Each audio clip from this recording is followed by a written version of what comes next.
Hello friend, welcome to online study point. Friends, आज हम biology से रिलेटेड कुछ इंपॉर्टेंट क्वेश्चन के बारे में पढ़ेंगे जो कि हर कॉम्पिटिटिव एग्जाम में आते हैं। ओके फ्रेंड्स, तो friends don't time waste, come to the point, start now. तो क्वेश्चन है अपने पास, प्रकाशानुवर्ती संचलन किसके द्वारा नियंत्रित किया जाता है। ओके फ्रेंड्स, इसके चार ऑप्शन है। फर्स्ट है एथिलीन, सेकेंड है ऑक्सीजन, थर्ड है जिब्रेलिन और फोर्थ है साइटोकाइनिन। तो फ्रेंड इसका आंसर होगा cytokinin. Okay friends, cytokinin. Next question है अपने पास, पेड़ों की पत्तियों में पाया जाने वाला हरा पदार्थ क्या कहलाता है। जो पेड़ों की पत्तियों में जो हरा पदार्थ पाया जाता है उसको क्या बोला जाता है। तो फ्रेंड्स अपने पास चार ऑप्शन है। फर्स्ट है हीमोग्लोबिन, सेकेंड है क्लोरोफिल, थर्ड है लाइकोपिन और फोर्थ है उपयुक्त में से कोई नहीं। तो फ्रेंड्स इसका आंसर होगा क्लोरोफिल। ओके फ्रेंड्स, क्लोरोफिल इसका सही आंसर होगा। नेक्स्ट क्वेश्चन है अपने पास, पशुओं में हीमोग्लोबिन के सदृश यानी कि समान पौधों में कौन सा अणु पाया जाता है। जो पशु होते हैं उनमें हीमोग्लोबिन के समान पौधों में कौन सा अणु पाया जाता है। तो फ्रेंड्स अपने पास चार ऑप्शन है। फर्स्ट है कैरोटीन, सेकेंड है साइटोक्रोम, थर्ड है सेलुलोज और फोर्थ है क्लोरोफिल। ओके फ्रेंड्स, तो इसका सही आंसर होगा chlorophyll. Okay friends, chlorophyll. Next question है, कौन सा जीवित ऊतक उच्च वर्गीय पौधों में जैव पोषक वाहक का कार्य करता है। तो अपने पास फ्रेंड चार ऑप्शन है। फर्स्ट है जाइलम, सेकेंड है फ्लोएम, थर्ड है कोटेक्स और फोर्थ है एपिडर्मिस। ओके फ्रेंड्स, तो इसका सही आंसर होगा फ्लोएम। जो फ्लोएम होता है वह जीवित ऊतक उच्च वर्गीय पौधों में जैव पोषक वाहक का कार्य करता है। नेक्स्ट क्वेश्चन है अपने पास, निम्नलिखित में से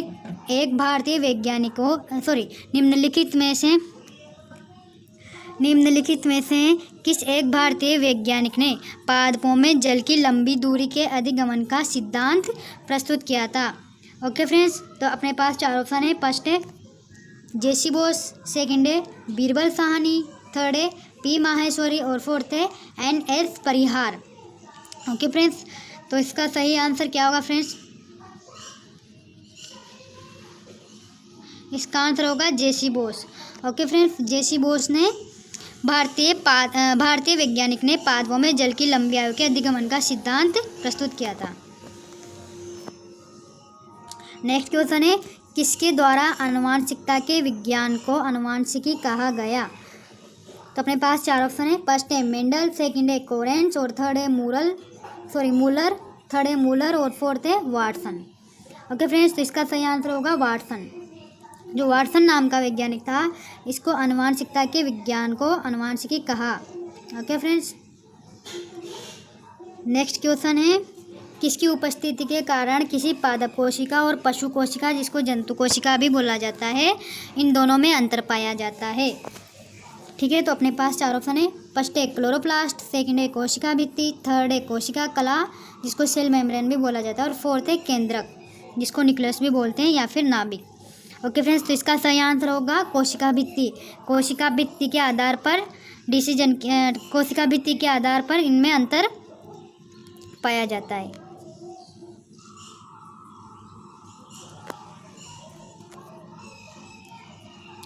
नेक्स्ट क्वेश्चन है, DNA के द्विहेलिक्स प्रारूप को पहली बार किसने प्रस्तावित किया था। जो DNA का द्विहेलिक्स मॉडल था उसको सबसे पहले किसने दिया था। तो चार ऑप्शन है। वाटसन तथा क्रिक ने, सेकेंड है पीसर तथा हाल्डानी ने, थर्ड है लामार्क तथा डार्विन ने और फोर्थ है ह्यूगो डिवरीज ने। ओके फ्रेंड्स, तो इसका सही आंसर होगा वाटसन तथा क्रिक ने।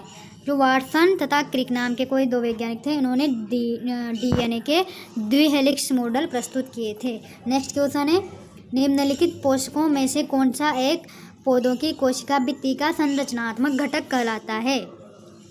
जो पौधा होता है उसकी कोशिका भित्ति का संरचनात्मक घटक कौन सा कहलाता है। तो चार ऑप्शन है अपने पास। फर्स्ट है मैग्नीज, सेकेंड है पोटेशियम, थर्ड है फास्फोरस और फोर्थ है कैल्शियम। ओके फ्रेंड्स, तो इसका सही आंसर क्या होगा। इसका आंसर होगा फ्रेंड्स मैग्नीज। जो मैग्नीज होता है पौधों की कोशिका भित्ति का एक संरचनात्मक घटक होता है। नेक्स्ट क्वेश्चन है फ्रेंड्स, मुख्यतः मैंग्रोव वाले ज्वारीय वन कहाँ पाए जाते हैं। मुख्यतः मैंग्रोव वाले ज्वारीय वन कहाँ पाए जाते हैं। ओके फ्रेंड्स, ज्वारीय वन या फिर ज्वारीय वन भी बोला जाता है। इसके चार ऑप्शन है। नागार्जुन सागर, सेकंड है नर्मदा बेसिन, थर्ड है सुंदरवन डेल्टा और फोर्थ है रंगन तिट्टू पक्षी विहार। ओके फ्रेंड्स, तो इसका सही आंसर होगा सुंदरवन डेल्टा। जो सुंदरवन डेल्टा होता है वहाँ पर मैंग्रोव वाले ज्वारीय वन पाए जाते हैं। नेक्स्ट क्वेश्चन है निम्नलिखित में से कौन सा पौधा मरुद्भिद कहलाता है। तो अपने पास चार ऑप्शन है। फर्स्ट है सरसों, सेकंड है अमरवेल, थर्ड है करील और फोर्थ है नीम। ओके फ्रेंड्स, इसका सही आंसर होगा करील।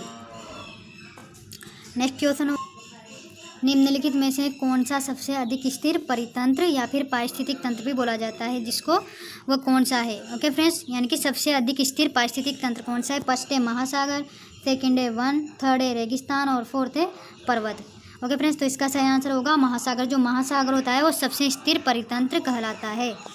नेक्स्ट क्वेश्चन है भारत में पारिस्थितिक असंतुलन का निम्नलिखित में से कौन सा एक प्रमुख कारण है। जो पारिस्थितिक में असंतुलन पैदा होता है वो निम्न चार ऑप्शन में से किस कारण से होता है। तो फर्स्ट है वनोन्मूलन, सेकंड है मरुस्थलीकरण, थर्ड है बाढ़ और अकाल और फोर्थ है वर्षा की परिवर्तनता, मतलब वर्षा में जो परिवर्तन होता है वो। ओके फ्रेंड्स, तो इसका सही आंसर होगा वनोन्मूलन। जो वनोन्मूलन होता है यह पारिस्थितिक तंत्र का एक प्रमुख कारण होता है जो असंतुलन पैदा करता है। नेक्स्ट क्वेश्चन है वह वर्णक जो वनस्पति को परावैंगनिक किरणों के दुष्प्रभाव से बचाता है।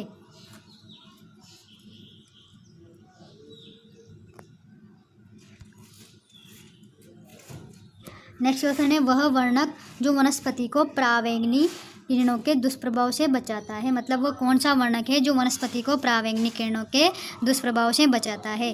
तो अपने पास चार ऑप्शन है। फर्स्ट है क्लोरोफिल, सेकंड है कैरोटीनॉइड, थर्ड है फाइकोसाइनिन और फोर्थ है प्लास्टिड। ओके फ्रेंड्स, तो इसका सही आंसर होगा फाइकोसाइनिन। जो फाइकोसाइनिन नाम का वर्णक है ये वनस्पतियों को परावैंगनिक किरणों के दुष्प्रभाव से बचाता है। नेक्स्ट क्वेश्चन है भारत में धारणीय विकास के दृष्टिकोण से विद्युत उत्पादन का सबसे अच्छा स्रोत कौन सा माना जाता है, मतलब विद्युत को उत्पन्न करने वाला सबसे अच्छा स्रोत कौन सा होता है। तो अपने पास चार ऑप्शन है फ्रेंड्स। फर्स्ट है कोयला, सेकंड है खनिज तेल व गैस, थर्ड है जल विद्युत और फोर्थ है परमाणु ऊर्जा। ओके फ्रेंड्स, तो इसका सही आंसर क्या होगा। इसका सही आंसर होगा फ्रेंड्स जल विद्युत। जो जल विद्युत होता है यह विद्युत उत्पादन का सबसे अधिक अच्छा स्रोत माना जाता है। नेक्स्ट क्वेश्चन है निम्नलिखित में से कौन सी हरितगृह गैस नहीं है, मतलब कौन सी ऐसी गैस का नाम बताओ जो हरितगृह गैस नहीं मानी जाती है। तो अपने पास चार ऑप्शन है फ्रेंड। फर्स्ट है कार्बन डाइऑक्साइड, सेकंड है मीथेन, थर्ड है नाइट्रस ऑक्साइड और फोर्थ है नाइट्रोजन। ओके फ्रेंड्स, तो इसका सही आंसर क्या होगा। तो इसका सही आंसर होगा फ्रेंड्स नाइट्रोजन। जो नाइट्रोजन होती है यह हरितगृह गैस नहीं मानी जाती है। बाकी तीन गैसें कार्बन डाइऑक्साइड, मीथेन और नाइट्रस ऑक्साइड, इन तीनों को हरितगृह गैसें कहा जाता है। निम्नलिखित में से कौन अधिकतम ध्वनि प्रदूषण का कारण है, मतलब जो सबसे ज़्यादा ध्वनि उत्पन्न करने वाला इन चारों में से कौन सा एक है। तो फर्स्ट है भारतीय यातायात, सेकंड है निर्वाचन सभाएं, थर्ड है पॉप संगीत और फोर्थ है जेट विमान फोर्थ है जेट उड़ान। ओके फ्रेंड्स, तो इसका सही आंसर होगा जेट उड़ान। जो जेट उड़ान है ये ध्वनि सबसे ज़्यादा उत्पन्न करता है, यानी कि इसको ध्वनि प्रदूषक बोला जाता है, जो ध्वनि प्रदूषक का प्रमुख कारण है। नेक्स्ट क्वेश्चन है फ्रेंड्स निम्नलिखित में से कौन सा ईंधन न्यूनतम पर्यावरणीय प्रदूषण उत्पन्न करता है, मतलब ऐसा प्रदूषक जो सबसे कम पर्यावरणीय प्रदूषण उत्पन्न करता है। तो फ्रेंड्स इसके चार ऑप्शन है। फर्स्ट है डीजल, सेकंड है केरोसिन, थर्ड है हाइड्रोजन और फोर्थ है कोयला। ओके फ्रेंड्स, तो इसका सही आंसर होगा हाइड्रोजन। जो हाइड्रोजन होता है वो सबसे कम प्रदूषण उत्पन्न करता है। ओके फ्रेंड्स, तो नेक्स्ट क्वेश्चन होगा भूमिगत जल के प्रवाह के साथ नीचे की ओर बहने वाले प्रदूषकों को क्या कहा जाता है, यानी कि भूमिगत जल के प्रवाह के साथ जो भूमि का जल होता है उसके प्रवाह के साथ नीचे की ओर बहने वाले प्रदूषकों को क्या कहा जाता है। तो अपने पास चार ऑप्शन है फ्रेंड्स। फर्स्ट है निक्षालक, सेकंड है प्रदूषक, थर्ड है मिट्टी के कण और फोर्थ है स्त्राव। ओके फ्रेंड्स, तो इसका सही आंसर क्या होगा। इसका आंसर होगा फ्रेंड्स निक्षालक।